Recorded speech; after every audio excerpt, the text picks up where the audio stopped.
Hi అండి, అందరికీ నమస్కారం. భగవద్గీత మొదటి అధ్యాయము అర్జున విషాద యోగము 5వ శ్లోకము. దృష్టకేతుశ్చేకితానః కాశీరాజశ్చ వీర్యవాన్ పురుజిత్కుత్తిభోజస్య శైబ్యశ్చ నరపుంగవః. ఇప్పుడు ఈ శ్లోకంలో ఒక్కొక్క పదానికి ఉన్న అర్థాన్ని తెలుసుకుందాం.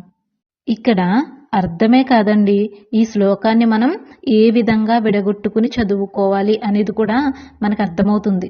దృష్టకేతువు, చేకితానః చేకితానుడు, కాశీరాజః కాశీరాజు, చ కూడా, వీర్యవాన్ శక్తిమంతుడైన, పురుజిత్తు కుంతిభోజః కుంతిభోజుడు, చ మరియు, శైబ్యః శైబ్యుడు, చ మరియు, నరపుంగవః నరులలో శ్రేష్ఠుడైన.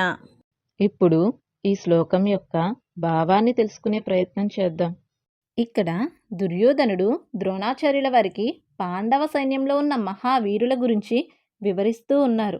పాండవ సైన్యంలో మహావీరులైన దృష్టకేతువు, చేకితానుడు, కాశీరాజు, పురుజిత్, కుంతిభోజ్యుడు, శైబ్యుడు ఇలాంటి మహాపరాక్రమవంతులైన వీరులు ఉన్నారు.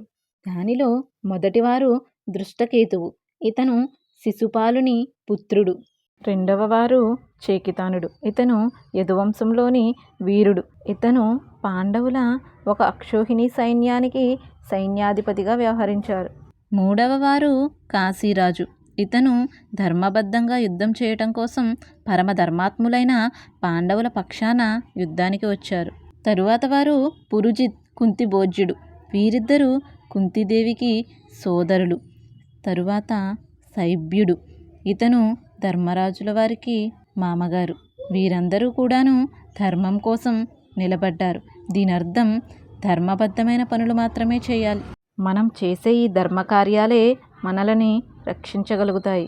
ఈ శ్లోకం ద్వారా మనం నేర్చుకోవాల్సింది, ఎంత కష్టమైనా సరే మన దేశం కోసం, సమాజం కోసం, వేరే వారికి మన సహాయం కావాల్సి వచ్చినప్పుడు తప్పక మన ధర్మాన్ని నిర్వర్తించాలి. అవసరమైన చోట పౌరుషాన్ని, పరాక్రమాన్ని ప్రదర్శించాలి. భగవద్గీత అర్జున విషాదయోగము ప్రథమాధ్యాయము 5వ శ్లోకము సమాప్తము. నమో నారాయణాయ నమః. లోకా సమస్తా సుఖినో భవంతు.